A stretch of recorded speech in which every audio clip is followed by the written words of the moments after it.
Hello everyone, welcome back to my another mini blog.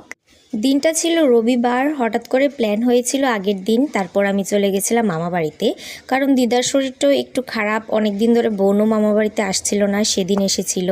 আর আমার অনেক দিন ধরে মামা বাড়িতে থাকা হচ্ছিল না, ভাইয়ের জন্মদিনের দিন শুধু একটু থেকেছিলাম রাতের বেলা। গিয়ে দেখি মামি এখানে চিকেন রান্না করছে, আর আমি ভাইকে নিয়ে একটু পড়াতে বসেছিলাম, যেহেতু সামনে ওর এক্সাম, কিছু নোটস রেডি করে দিচ্ছিলাম। কারা কারা চিকেনের এই পাগুলি খাও অবশ্যই কিন্তু কমেন্টে জানিও। আমিও আগে খেতাম না, কিন্তু মামির কাছ থেকে একদিন ট্রাই করার পর ভালোই লেগেছে।